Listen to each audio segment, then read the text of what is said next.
Je pense. Ah gros, La fameuse. est-ce qu'on peut dire on est quel jour là aujourd'hui? On peut dire on est quel jour? Là on est le 2 août, j'ai signé aujourd'hui. Carrément. Il a de la chance de fou. Et même pour vous Il a dire, de la chance de ce fou. que vous savez pas, c'est que derrière la caméra, il y a actuellement le contrat à l'UFC de Morgan. Bon les amis, on y est, le 3e épisode du Grind Fight avec encore une fois la crème de la crème, The Invité. Aujourd'hui et demain et après-demain, vous entendrez encore parler de lui. Il est là, Morgan, The Last Pirate. Ça va quoi? Charrière. Comment tu vas mon frérot? Nickel. La forme? En forme de fou. Bon, tu sais qu'est-ce qu'on fait là? Ah, je suis prêt à manger, j'ai faim là. Allez go, c'est parti.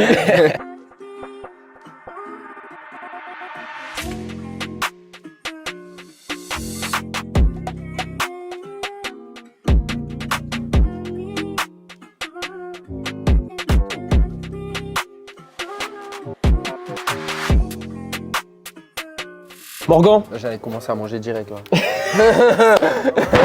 je te comprends. Je te comprends. Bon, une bonne petite dégustation. Ouais, T'as pris quoi, exactement. pâte forestière? Pâte forestière parce que les pâtes c'est bon en vrai. Les pâtes c'est bon. En plus, faut rester en shape. Et puis là, on a une petite entrée sympathique quand même. Histoire de se faire plaisir un Voilà, petit petit nem, ça doit être calamar j'espère. peu. Ouais, c'est ça. Calamar, carré. Bon, on n'a plus qu'à déguster. Voilà. Mais on va pas quand même oublier le but de la vidéo. Je vais répondre à tes questions. On va revenir un petit peu rapidement Yes. sur ta carrière au Cage Warrior.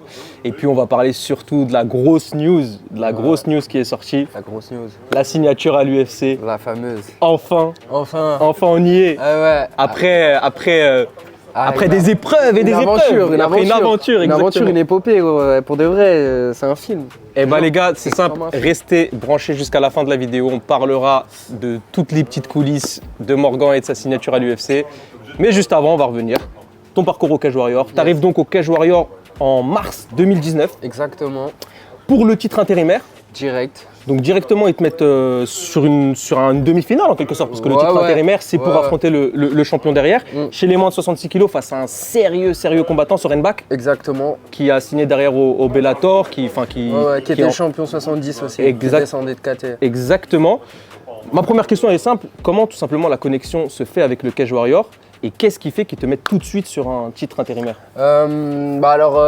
C'est Guillaume, hein, c'est le boulot de Guillaume ça. Guillaume il m'appelle quand j'étais en Irlande à ce moment-là. Et il m'appelle, je vois mon téléphone qui sonne. Souvent quand Guillaume il m'appelle, c'est qu'il y a un truc, tu vois. Je me dis ah ouais, allô, ça. Il dit ouais, tu pèses combien là? J'étais lourd en plus, je faisais 78 kilos je crois. Il me dit ouais, dans 10 jours tu peux combattre sur la ceinture du Cage Warrior en 66. Et moi je voulais rentrer au Cage Warrior. Ok. Tu vois, depuis, je tannais Guillaume, je disais à Guillaume, ouais, moi je vais aller au cage et tout. Je savais que je pouvais là-bas prendre la ceinture et faire Ok. un bon truc. Et pour moi, c'était une des meilleures organisations en Europe pour signer à l'UFC. Là où je pouvais trouver le meilleur niveau, là où je trouve ça me correspondait le plus, même comment ils communiquaient sur Ok. les réseaux, etc. Et du coup, t'as Guillaume m'appelle, il me dit, ouais, tu peux avoir un shot ceinture direct 66. Par contre, l'adversaire, il est chaud de fou, Soren Bak et tout. Et c'est un short notice de 10 jours. Ah ouais. Parce que de base, Soren Bak, il va affronter Dean Truman, qui était le champion qui s'est blessé, ok. etc. Et du coup, on évalue, tu vois. Moi, je regarde Soren Bak, tu vois, pour pas aller me faire tuer, Bien sûr. Donc, on regarde. Puis je regarde, je me dis, non, franchement, je peux le battre, tu vois. Je peux le battre, vraiment. Mais pas en mode au-dessus de la tête, je le dis. C'est genre, je pensais Ouais, vraiment. ouais, normal. Mon coin, mes coachs, on pensait tous, on peut le battre, il y a moyen. Donc, on se prépare en 10 jours pour un 5x5 et j'ai jamais fait de 5x5. Ah ouais. Ouais, c'est vraiment la piraterie, tu vois. On y va, tant pis. Et dans son Vraiment. pays, c'était au Danemark, chez lui, Waouh. dans son pays. Et du coup, voilà, je suis au Cage Warrior, je fais tous les papiers en 10 jours, scan du cerveau, machin, enfin plein de trucs. Wow. Bam, on part au Danemark. Cutting de fou, archi dur, je perds connaissance, machin, parce que j'ai pas eu beaucoup de temps pour préparer, Ouais. je suis pas en shape et tout. Je rate le poids, je crois, de 100 grammes. Ok. Tu vois, 100 grammes ou Ah 200 grammes. Je transpirais plus et tout. Hein. Bon, le combat, il se fait quand même. Juste si je gagne le combat, je peux pas T'es avoir pas la éligible. ceinture. Ouais, c'est ok. ça. C'est pas grave. Moi, mon but, c'est juste de gagner Bien le sûr. combat et rentrer au Cage Warrior. Bien sûr. Et donc, moi, forcément, j'étais signé pour me faire tabasser. Hein. Oui, bah oui, On va j'imagine. pas se mentir. Hein. C'est clair. C'était de la chair à canon pour histoire de combler le trou. Personne voulait prendre Soren Bak. Ouais. Il y a un seul fou qui a dit oui, c'est moi. J'ai une petite ça fait anecdote déjà sur ce combat. J'ai fait un round entier sans protège-dents. Genre, tu vois, l'inter-round, mes coachs, ils ont oublié de me le remettre. Je suis parti. Mais tu vois, quand t'es dans la bagarre, tu te rends même pas compte. Pas compte. Et après, quand je reviens, l'inter-round, Il te le remet. me le remet. Et on fait waouh, j'avais pas de protège-jambes. Ah, c'était long. Par contre, mon premier 5x5, genre, mon corps, je pense, il m'a lâché fin du 2 ou 3e. Ouais. Après, j'avais l'impression, tu vois, le film où le mec il se réveille tous les matins et c'est la même journée. Ouais. Bah, j'ai l'impression que c'était ça. Ok. Que je faisais que de m'asseoir sur la chaise du round, tu vois. Et Et je savais plus j'étais à quel round. Genre, tu vois, c'est quel round 4, 3, je savais même plus. Je me disais juste, hey, tout droit. On y va. Tout droit, on y va, on fait la guerre avec lui. Et voilà, j'ai choqué le Cage Warrior, j'ai choqué tout le monde là-bas. Ils m'ont signé direct en contrat multi-fight après. Du coup, j'ai eu ma chance au cage, j'ai pu me préparer. Et là, Et le run a commencé. Tu me fais une très bonne transition parce que c'est là où j'allais en venir. Yes. Derrière 2 belles victoires, 2 très très belles victoires. Et malheureusement, vient le Covid. Vient le Covid qui a été une période très compliquée pour tous les sportifs, pour quasiment tous les secteurs, quoi. Et il s'avère que toi, durant cette période-là, tu as dû faire face à 2 annulations qui ont été assez difficiles, justement, dues à des coronavirus, hein, tout simplement. Comment toi, tu as vécu cette période du Covid et comment tu as vécu ces 2 annulations-là, j'imagine, justement là où tu étais lancé de victoires? Le premier, c'est le Covid, vraiment le début du Covid. C'est genre quand la France elle a été fermée, tu vois, c'était le premier jour où le président il prend la parole. Ouais. Nous, on avait anticipé, on avait senti le truc. On part un jour avant qu'il fasse l'annonce en Angleterre. Ouais. Et du coup, on est 3-4 jours avant en Angleterre. Au lieu d'arriver le lundi, peut-être on est arrivé vendredi. Ok. Du coup, on va en avance pour pas être bloqué en France. Et normalement, mon adversaire, c'était bon. Il faisait des stories, il disait ouais, le poids c'est bien. Là. Du coup, nous, on se dit vas-y, c'est bon, il va être là. Au final, le mardi soir, il dit ouais, je viens pas. Pour des raisons obscures. Enfin, moi, je pense il s'est juste chié dessus. Ok. Et il voulait pas venir et ça a été son excuse de sortie. Ok. Mais lui, il a dit que c'est parce qu'il avait peur de ne pas pouvoir rentrer chez lui à cause du Covid. Wow. Voilà. Donc, combat annulé. Moi, il y a le cutting, il y a la prépa. Exactement. C'est une prépa pour faire un 5x5, donc c'est dur. Hardcore, ouais. C'était ma première ceinture, première échéance où on me propose la ceinture du cage, on s'est préparé comme des oufs. Ouais. Et bon, pas de combat, pas payé. Impossible de trouver quelqu'un en remplacement sur 2 jours pour la ceinture. Donc c'est mort. Je rentre chez moi, Covid, donc on est enfermé, etc. Je continue à m'entraîner chez moi, j'ai une petite salle de sport, tu vois, je m'entraîne tout seul. Ou des fois, on sort en secret, je me fais des attestations pour aller m'entraîner avec mes coachs. On s'entraînait, du coup, notre gymnase était fermé. On s'entraînait dans un garage. Je me souviens, c'était pas chauffé, c'était l'hiver. Wow. C'était pas chauffé, on s'entraînait avec une lumière de chantier et tout. Et là, il nous propose du coup un autre combat, genre peut-être 3 mois après, 4 mois, contre un Allemand, Max Koga, je crois que c'était. Le mec était à 25-8 ou quelque chose comme ça, un bon record, un mec chaud en Allemagne, numéro 1 allemand et tout en 66. Peut-être 2 combats à faire pour gagner la ceinture et après peut-être partir à l'UFC. Ouais. Et donc on est gay, tac, on se prépare comme des oufs. Pareil, 5x5, grosse prépa de fou. On va au Cage Warrior, tester Covid quand on arrive, parce que du coup le Cage Warrior ça a continué pendant le Covid, il faisait à huis clos, etc. Un peu comme l'UFC. Ouais. Et on arrive là-bas, on se fait tester pour le Covid, on va dans les chambres, et là le matin, appel de Guillaume. Quand Guillaume m'appelle, c'est soit bien, soit pas bien. Ouais. Sur la Fight Week, quand il m'appelle, en général c'est pas bien. Il m'appelle, ouais allô. Positif. Eduardo il est positif, c'était mon coach, et il était avec moi dans la chambre. Ouais. Du coup j'étais en contact direct avec lui, Oh là là. c'est mort, même si j'étais pas positif. Ouais, bien sûr. Du coup, on se retrouve enfermé 10 jours à Manchester dans la chambre d'hôtel, pas de fenêtre et tout. Et c'était archi long. Et de base, je devais combattre pour la ceinture. Et ça veut dire encore, ça me passe sous le nez. Ouais.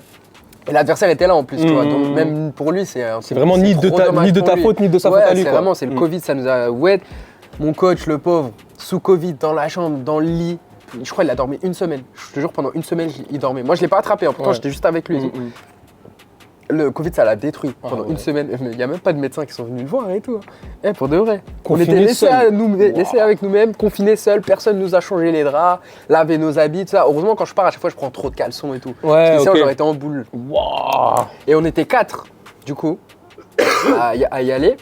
Parce qu'on arrivait vraiment en avant. Du coup, j'avais ramené un sparring partner pour m'entraîner. Ok. J'avais mon coach Karim de pied-point et Eduardo. Ok. Ils nous ont bloqués tous les 4 parce qu'on a voyagé ensemble.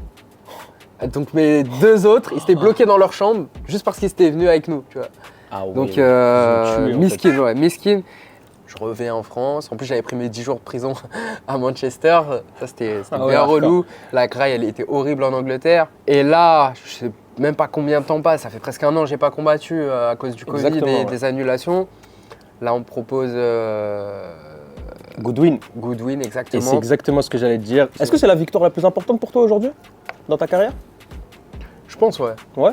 En tout cas, ouais. Ça paraît logique. En C'est tout la cas. plus importante. En plus, on était vraiment dans la période où le MMA il commençait à être presque légalisé. On Exactement. n'était pas loin. Mais c'était pas encore trop connu.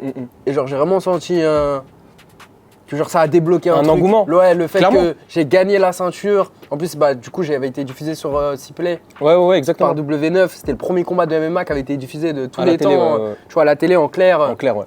Gratuit en plus. C'est fou. Et c'était moi le premier. Et pour une ceinture mondiale au Cage Warrior, pendant le Covid, donc tout le monde est chez soi pour regarder, Grave. t'as rien à faire. Et je gagne la ceinture. Tu vois, je perds pas. Je gagne et prestation de ouf. Je suis reposté par Booba sur Insta et tout, sur son compte à 5 millions. Il y a eu un tournant pour toi dans Ouais, je ta pense vie que après ça a cette été victoire? un gros tournant. Ouais. Je l'ai senti médiatiquement, même en termes de respect, etc. C'était genre, j'ai passé un cap. J'ai passé un cap. Et ça nous a fait beaucoup de bien, même à mes coachs, tu vois, c'est vraiment une reconnaissance de gagner la ceinture du cage, c'est pas n'importe quoi, hein, c'est une grosse ceinture en Europe, pas beaucoup de gens qui l'ont gagnée, et, les mecs avant moi qui ont détenu cette ceinture 66, tu vois, Quasiment tous à l'UFC. quasiment tous à l'UFC, ou en tout cas tous plus ou moins très chauds. Ouais, exactement. Donc moi, ça me donne beaucoup de satisfaction personnelle, genre, ouais, j'ai un vrai niveau, Grave. genre j'ai pris la ceinture du Cage Warrior, c'est pas à donner à tout le Grave, monde de le grave, faire. bien sûr. Donc j'avais une vraie satisfaction personnelle à ce niveau-là. Et j'étais très content de représenter la France, parce qu'on a été très longtemps Ouais. un peu les Bien vieux sûr. mecs du MMA, en Grave. mode ouais, ils sont nuls de ouf. Et genre moi j'avais vraiment ça en moi de on va se faire respecter par les Anglais. Tu vois, genre je combattais pour le respect, c'était genre hey, eux ils nous respectent pas, on va voir.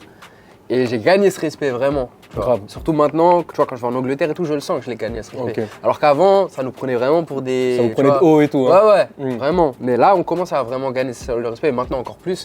Mais à cette époque-là, moi, je trouve que ça a vraiment fait un step. Et grâce au fait que j'étais connu médiatiquement, plus du côté mainstream, Ouais. ça a vraiment fait un. Ça a poussé encore plus. Ça a hein. poussé le truc. De plus en plus de gens qui s'intéressent au MMA, il y a des gens qui venaient tester. Donc, ouais, c'était vraiment. Une Ouais, c'est époque, vrai que formidable. c'est vrai que ça d'ailleurs souvent on l'oublie, enfin souvent pas souvent, mais ça arrive quelquefois qu'on t'oublie dans la discussion de ceux qui ont vraiment permis à rendre le MMA Ouais. plus ou moins mainstream aujourd'hui en France. Et t'es peut-être même la première personne de la chaîne, tu vois. T'étais on va dire connu sans même savoir que t'étais un combattant de MMA, j'ai envie de C'est dire en ça, quelque ouais. sorte, tu vois, Ouais. à travers les collaborations que tu as pu avoir, on y reviendra après. Mais du coup derrière ça a participé à l'énorme ouais. exposition du MMA en France. En plus, je sentais que ça intéressait les gens et c'est pour ça que je savais que le MMA, ça allait vraiment, ça avait un potentiel de fou. Ouais.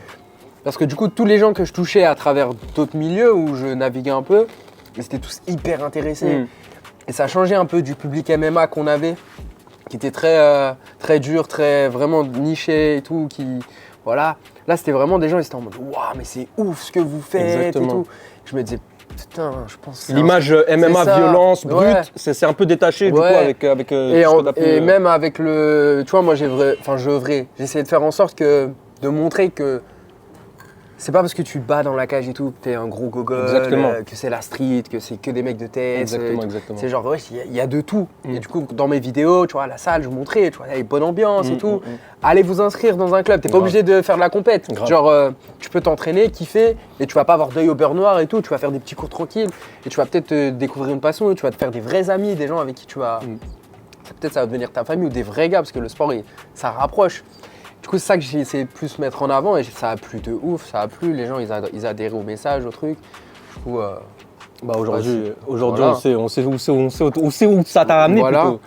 Et tu sais quoi, on va manger là un petit peu parce Un que petit ça peu, va ouais. refroidir et Ouais. après on reprendra la suite. parce que toi, t'as bien mangé là. Hein. Ouais, moi il me reste un petit nem là.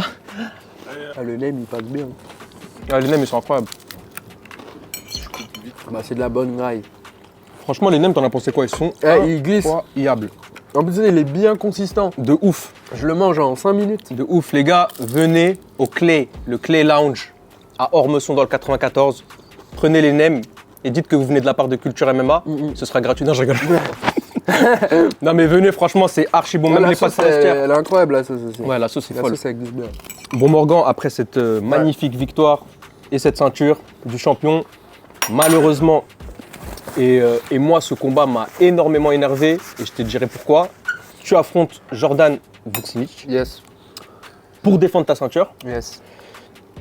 Grosse guerre. Encore une Ouais. fois, comme à ton habitude, on connaît, hein, toi c'est le divertissement pur et dur. Ouais, Grosse guerre, la baston. Décision. Et alors moi, je suis tombé de ma chaise, l'expression. Hein. Ouais. Je suis tombé de ma chaise parce que pour moi c'est un vol. Ouais. Aujourd'hui à froid, qu'est-ce que tu penses de cette décision et surtout, qu'est-ce que tu penses de ta performance? Alors c'est une bonne question. Alors la décision, je pense que je suis quand même d'accord avec la majorité des gens sur le fait que c'est un vol ou en tout cas qu'elle aurait dû aller de mon côté. Ouais. Après je suis pas juge, donc c'est toujours compliqué d'émettre ce genre d'avis et de dire ouais j'aurais dû gagner, je me suis fait voler. C'est compliqué. C'est un peu une contre-performance de ma part, mais j'avais quand même fait assez pour gagner. Ouais. Tu vois. Mais c'est clair que c'est pas le Morgan des grands jours, c'est pas celui-là qui a pris la ceinture. Et bah justement, ça faisait partie d'une de mes questions. Est-ce que tu penses qu'aujourd'hui, si tu affrontais Vucinic, Ah ouais. qu'est-ce qui se passerait? Est-ce que ça irait à la décision déjà Non, par ça exemple irait pas à la décision, je te le dis. Ça serait bien différent. Et je pense qu'il a eu, il a eu de la chance, c'est pas de la chance, mais Il est tombé au tant bon mieux moment. pour lui d'avoir eu ce combat contre moi à ce moment dans ma vie. Ok. Parce que ça lui a permis de prendre la ceinture, Ouais. etc. Mais je pense que si on refait le combat aujourd'hui, ouais, ça va pas plus loin que le 2, 3, peut-être. Pour être gentil quoi. Ouais, et que c'est sur ça. Troisième pour être gentil. Mais ok. ouais, non, ça serait compliqué pour lui. Donc ouais, c'est un combat qui m'a beaucoup frustré et qui a été dur. Ça a été dur de perdre la ceinture comme ça. Surtout que moi, j'ai essayé de rester très actif. J'ai pris la ceinture 2 mois après, j'étais déjà en train de faire la défense, tu vois. En Ouais. vrai, j'aurais dû prendre mon temps, Ouais. me reposer un peu parce que je sortais de 2-3 ans de charbon, Ouais, grave. avec les annulations et tout. Je faisais que de préparer des 5x5. En fait, j'étais fatigué, moi. J'étais déjà fatigué. J'arrive au combat, bah voilà, il se passe ce qui s'est passé. Après, c'est la vie, ça fait partie des choix de carrière, des trucs. Derrière ça, tu as encore un title shot Yes. face à Paul Hughes. Et là, c'est tout simplement le combat de l'année, dans le vrai sens du terme, élu combat de l'année de l'UFC Fight Pass même. Exactement. Donc ça veut dire que c'est vraiment plusieurs organisations internationales réunies. Et ton combat a été élu combat de l'année. Je suis totalement d'accord. Quelle guerre face à Paul Hughes. Pour le coup, cette décision-là, je dirais pas que c'est un vol, moi, personnellement, après l'avoir vu. C'était serré, très très serré, pour le coup, très serré. Mais j'irais pas à dire que c'est un vol comme celle de Vucinic, tu vois. Ouais. Pour moi, ça pouvait aller des deux côtés Ouais. et je suis pas choqué que ça aille du côté de Hughes, tu vois. Ouais. Qu'est-ce que t'en penses, toi? Alors déjà pour la petite histoire, pour Ouais. remettre un peu dans le contexte le truc, normalement je devais faire ma revanche contre Vucinic. Ouais, c'est vrai. Parce que tout le monde savait que c'était plus ou moins un vol, le Kijora Exactement. aussi, donc il voulait faire la revanche. Vucinic, bizarrement, s'est blessé. Mais moi, voulant rester actif, avec l'objectif, voilà, le MMA, ça allait pas tarder à être légalisé. Ouais. Je visais un UFC Paris direct, tu vois. UFC Paris, ça arrive, je suis champion au cage, il me signe, tu vois, la belle histoire. Donc, le prochain sur la liste, c'est Paul Hughes. Moi, comme d'hab, je m'en fiche, je prends tout le monde, tu vois. Tant mieux s'il est fort. Donc, c'est Paul Hughes pour la ceinture intérimaire. Donc, c'est presque un short notice. Ouais. Parce que du coup, je m'étais préparé T'as un pour changement Vucinic, d'adversaire, ouais, donc c'est un changement exactement. d'adversaire, donc c'est pas vraiment ce qu'on avait préparé, c'est tout autre chose. Mhm. Et il y a beaucoup de tensions entre nous, c'est un peu un rival, on va dire, au Cage Ouais. Warrior. Il faisait des call-outs déjà depuis un moment pour m'affronter et tout. Donc, il y avait cette story, ce petit background. Et en plus, le combat, quand il se fait, c'est pile à la fin du Covid. Les gens ont le droit de venir en salle et tout. Donc, il y a Ok. beaucoup de Français qui sont venus, des Irlandais qui sont venus et Ouais. des Anglais, etc. L'atmosphère dans la salle a été ouf. Tout le monde était content de pouvoir ressortir dans des Je me événements. rappelle, en fait. c'était hardcore. C'était fou. Et moi, j'étais trop content qu'il y ait du public. Hughes, pareil, on fait un show de ouf sur les entrées, les machins. Et ouais, on s'allume comme jamais. Mais par contre, pour la décision, tu vois, c'est un peu différent de Vucinic. Mais pour moi, je perds pas ce combat non plus. Ok. C'est juste que les rounds qu'il a gagnés, ils sont impressionnants. Du coup, ça marque. Mais le MMA, c'est jugé round par round. C'est ça. Donc, je gagne le premier round, le deuxième round. Par contre, il y a un juge, je vois, dinguerie sur le premier round, c'est genre, il me le fait perdre, Ouais. mais c'est genre incompréhensible. Ouais. Donc, je gagne le premier, je gagne le deuxième. Le troisième, c'est là où il me fracture le plancher orbital sur un crochet. Mais à la fin du deuxième, j'étais pas loin de le finir. Et je rentre dans le troisième, mon coach, il me demande d'accélérer. J'accélère. Un peu trop de confiance, etc. J'ai pas la main au bon endroit, je me prends le coup. Bam, mon œil il pète. Donc je perds le troisième. il prend mon dos et tout, je passe pas loin de me faire finir étranglé. Mais voilà, je résiste. 4e, le temps que je me reprenne et tout, il le prend aussi. Mais c'est pas incroyable non plus ce qu'il fait. 5e, je reviens en déterre, je prends le 5e. Ouais. Donc ça fait 3-2 normalement. Okay. Et on m'a enlevé un point. L'arbitre, il m'enlève un point Oui, à un moment parce qu'à la fin du, je sais pas, 4e peut-être, le gong sonne et je lui mets une pêche. C'est vrai, j'avais Mais oublié l'arbitre, ce il est détail. derrière moi en fait. Moi, j'ai pas entendu le gong et l'arbitre, il m'a pas touché pour me signifier la fin du round. Du coup, moi, je mets une steak. Et il te retire un point direct. Ouais, mais moi, je suis pas au courant. Du coup, en fait, je pars dans mon coin et il m'enlève le point pendant que je suis dans mon coin en train de parler. Tu vois. Du coup, ça veut dire quand je reviens dans le combat, je suis pas au courant que j'ai un point en moins. Et du coup, je perds décision majoritaire en ayant un point en moins. Donc, ça veut dire s'il n'y a pas ce point en moins, déjà, je gagne le combat. Et normalement, même avec ce point en moins, ça aurait dû faire égalité. Ok. Ah ok. Genre, il y a un juge qui a pas vu le même combat. Il y a un juge qui a mis égalité et 2 juges qui ont mis voilà. Hughes. Normalement, ça aurait dû être, ce combat, ça aurait dû être égalité avec le point en moins. Et puis, s'il n'y avait pas le point en moins, ça aurait été une victoire pour moi. C'est vrai, c'est ça. Pour moi, c'était vraiment très très serré. Ça reste moins scandaleux que. C'est ça, c'est moins scandaleux parce qu'il me pète l'œil, il prend des rounds bien significatifs, etc. Donc, c'est pas choquant qu'il gagne. Ça pouvait aller dans les deux mais sens, ouais. si c'est vraiment normalement jugé comme ça doit être jugé, tu vois. C'est vrai. C'est vrai, ça peut aller de donc ton côté. Ouais. c'est encore frustrant pour moi de fou. C'est genre waouh, 2 combats que je perds mais pas vraiment. Ouais. Ok, je vois. Et du coup là, je passe de champion, j'ai tout niqué à 2 défaites d'affilée. De guerre, 2 défaites d'affilée et je me casse l'œil. Enfin le plancher orbital. Wow. Et Et je prends 6 mois. C'est ça, il y a eu 6 mois off. grosse absence. 6 mois off sur 2 défaites et le MMA devient légalisé. UFC Paris, tout le monde fait la fête. Ça signe à l'UFC, Cyril gagne, tout ça, bam, bam, bam. Et moi, je suis enterré, poteau, je suis au fond du trou. Tu l'as vécu comment ça? Parce qu'aujourd'hui, t'en rigoles, mais ça Non, j'en rigole, mais c'était pas drôle. Ah ouais? C'était pas drôle du tout. Non, bah non, parce que le MMA, ça va vite, hein. Ça va vite, quelques défaites et t'existes plus, t'es vite tu vois. oublié, ouais. Ouais, t'es vite oublié et puis tu passes vite de ouah, le meilleur à ouah, la merde, tu vois. Beaucoup de critiques, beaucoup de gens sur mon dos, beaucoup de retournements, beaucoup de gens que je pensais proches de moi qui en vrai ils sont pas là. Moi je suis blessé pour de vrai, hein. C'est pas, je joue pas à la play, hein. Enfin tu vois. Genre j'ai vraiment, peut-être je vais plus voir. Peut-être je vais plus jamais faire de MMA. Tu vois, on parle de ça. Ta blessure, ça allait. Bah ouais, ça peut être. Il y avait vraiment hyper des grave. questionnements. Bien sûr, un plancher orbital, c'est là où il y a ton œil. Oui, tu c'est vois. clairement. Ouais. Donc. C'est ce qu'avait eu aussi Amin Ayoub à l'arrêt, il me semble, contre ouais, mais c'était Damien plus Lapillus. petit, C'était moins grave. C'était moins grave. Okay. Ça lui a duré 2 mois, je crois. Ah, toi, c'était vraiment Moi, 6 mois compliqués. Pas de cours, rien et tout. Ouais. Wow. Donc ça a été une période très compliquée. Je me disais, waouh, est-ce que là c'est fini? C'est genre. Ouais. Mon Tu run, t'es posé les questions. Ouais, je me suis dit, ouais, ça se trouve, c'est fini, tu vois. Je vais jamais aller plus loin. Peut-être en fait, j'ai pas le niveau, je sais pas, tu vois. Je me remets en question. Je cherche, tu vois, qu'est-ce qui a pas été, qu'est-ce qui a été, Mais moi, je suis blessé, je peux rien faire. Je peux même pas vraiment m'entraîner. Et moi, c'est ma vie, le MMA. C'est-à-dire que j'ai un vide de fou. Genre. Et je suis obligé d'attendre archi longtemps avant de pouvoir refaire un combat pour au moins reprendre un verre. Là, je suis que sur 2 défaites. C'est-à-dire juste je parle, on va dire ferme ta gueule, t'es nul, tu vois. Ouais, ok, je vois. Ça veut dire ouais, c'est dur, c'est vraiment dur. Et entre-temps, t'as le MMA qui est légalisé et tout, ça pète de tous les côtés. Et moi qui œuvrais de ouf avant depuis des années, on parle même pas de 1, 2, ça fait des 6, 7 ans. C'est l'objectif d'une vie. Je suis sur les réseaux à faire de la propagande pour le MMA, tu vois. J'étais le seul fou furieux qui parlait de ça à un moment et tout. Et quand c'est légalisé, j'existe plus. C'est genre, tu vois, c'est archi dur, c'était archi dur. Je me disais, waouh, j'avoue, je sais pas, je vais faire quoi de ma vie là si c'est fini. Et bah, ça tombe bien parce que ce que t'as fait de ta vie derrière ça, poteau, c'est 3 grosses victoires de suite. J'ai pas lâché. Au Cage Warrior.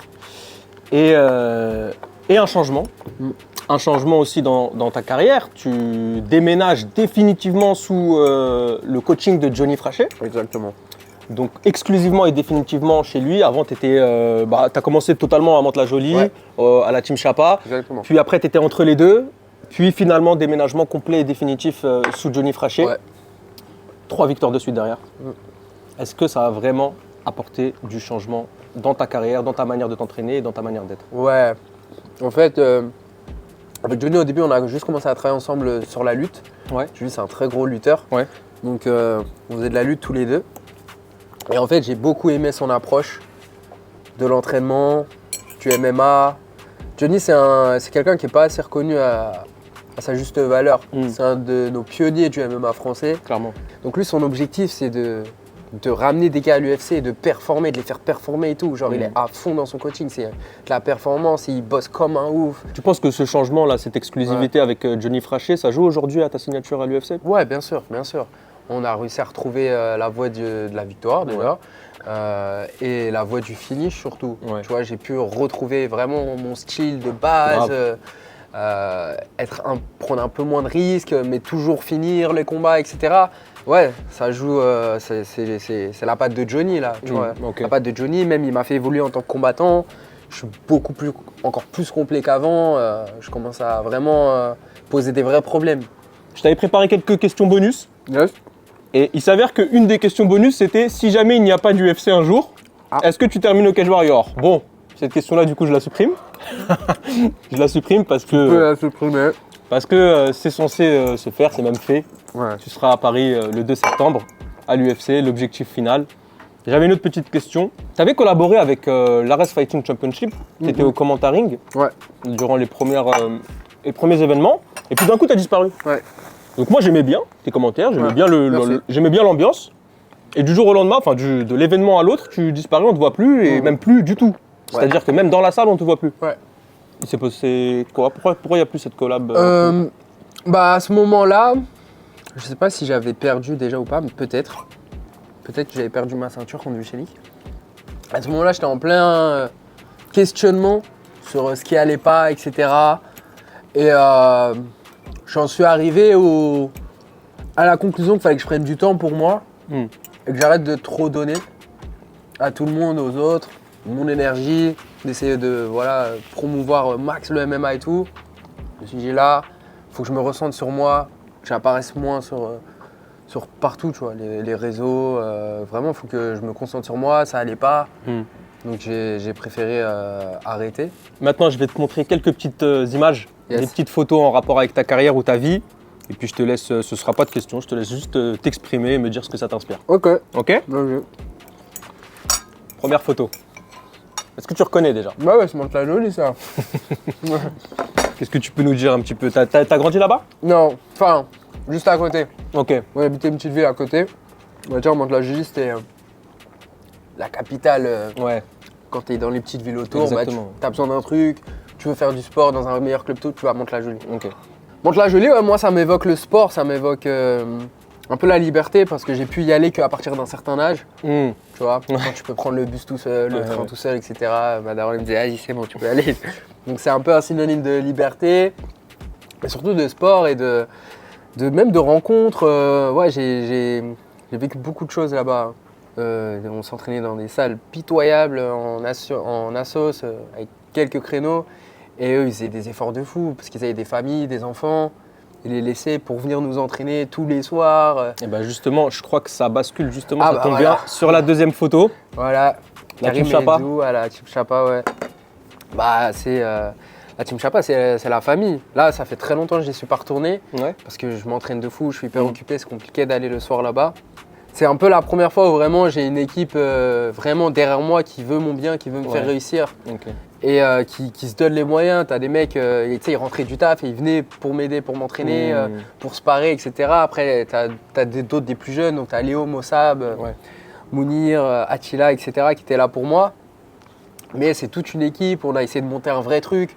Tu vois, on est vraiment un petit club de Mantes, on s'entraîne entre nous, on se donne les techniques entre nous. Eduardo, il partait au NR Fight pour apprendre vraiment le sol et nous ramener des trucs. Bon, maintenant il est black belt. Tu vois, de base, quand il est parti, il était blanche. Ah ouais. Et du coup, bah ouais, ils nous ramené les techniques, etc. Moi, je les ai vus évoluer. Et ouais, la Chapa, c'est la genèse du truc, tu vois. La Troisième Chapa. photo, Kameto. Kameto, forcément, Ah, je suis obligé de t'en parler. la C'est Browse, c'est une grande jamais partie gros. de aussi ton Yes. expansion sur les réseaux sociaux. Bien sûr. Est-ce que tu peux nous parler un petit peu de cette connexion avec Kameto Bah, alors, c'est un monde que je connaissais pas. Ok. Le stream français, etc. Parce que moi, je suis un athlète. J'étais jamais sur mon PC. Enfin, si, mais pas pour ça. Je savais même pas ce qui existait vraiment. Tu sais, quand je suis arrivé là-dedans, je dis waouh, mais c'est quoi ce truc de fou? Ouais, ok. Et tout s'est passé de Twitter. À l'époque, j'étais on va dire un tweetos un peu. Ouais. Donc, je tweetais des blagues, etc. Je parlais du sport, beaucoup de sport. Je faisais déjà de la propagande sur le MMA quand je combattais, etc. Et puis un jour, c'était après un combat, je crois. D'un coup, t'as Kamel, il me suit, Côté, il me suit, Prime, je sais plus qui. Mais ce que tes mecs avaient, je sais pas, 200 000 followers, 150 000, un truc comme ça. Moi, j'avais 10, 20K followers peut-être. Ok. Et du coup, je me dis, mais c'est qui? Tu vois, genre, comment je peux pas connaître des gens qui ont 200 000, 300 000, tu vois, c'est qui? C'est pas des youtubeurs, mais enfin, tu vois, et du coup, j'envoie à mes potes, je dis, mais c'est qui eux, tu vois, et je sais même pas pourquoi ils me suivent aussi. Ouais. Et tous en même temps. Je dis, c'est trop bizarre. Et j'envoie à mes potes, ils disent, ouais, j'étais sérieux, je connais pas Kameto. Je dis, bah non, je sais pas c'est qui. Et là, du coup, Kamel, il m'envoie un message. Je dis, ouais, j'ai vu passer tes tweets sur le sport, tout ça. Frérot, j'ai envie de perdre du poids, tu peux m'envoyer un programme et tout. Ok. Moi, je lui dis, franchement, je fais pas t'envoyer de programme, je sais que tu vas pas le suivre. Je lui dis, bah là, en fait, si tu veux, moi, je viens chez toi et je te fais perdre du poids.